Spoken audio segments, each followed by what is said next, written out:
Hello po mga boss, welcome back sa aking YouTube channel and then sa aking Facebook page. Ito po, ipapasilip ko po sa inyo ang 10-wheeler dump truck semi-long na 6WG1 inline, mechanical inline, and then pull out na po, and then papasilip ko po sa inyo hanggang sa mailabas ang unit, and then road test to pull out.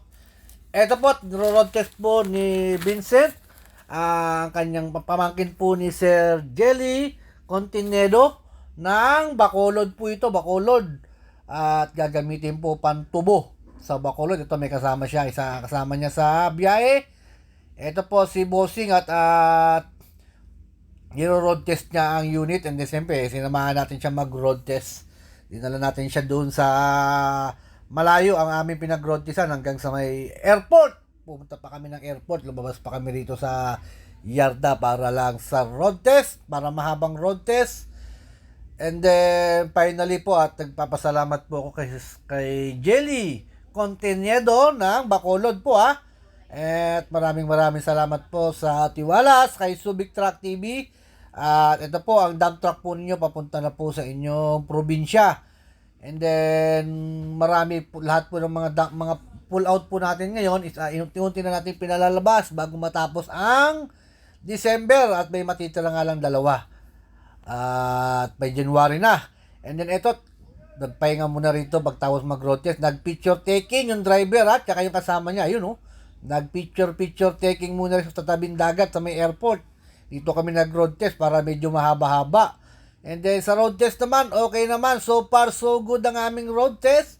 And then ito po, ang kabuuan. Iikutan po natin ang kabuuan ng 10-wheeler dump truck po na semi-long na 6WG1 mechanical inline, original molye, and then double differential, fully recon na po. At nung nakita po namin to, as is condition pa po ito, and then pinaayos na lang po ni Sir Vincent po itong unit po na ito para po at maganda naman kahit papano sa mata.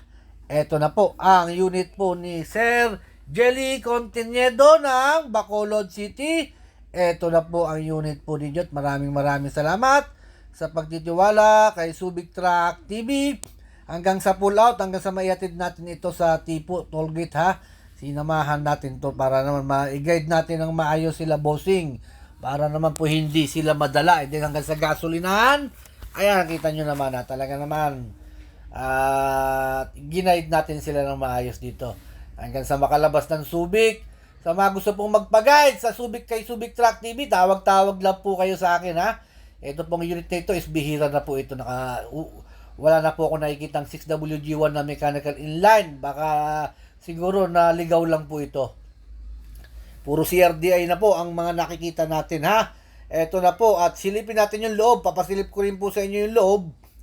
Ayan po, at new upholstery, nakamating. Ayan po, new upholstery na rin po yan. And then ito po yung loob niya with back seat. And then 7-speed maxi type, maxi brake, 7-speed po yan. 6WG1 na mechanical inline, rare unit, bihirang-bihira na po ang ganito. At siyempre, at medyo mahirap na tayo makahanap uli ng ganito. Maraming salamat po, Sir Jelly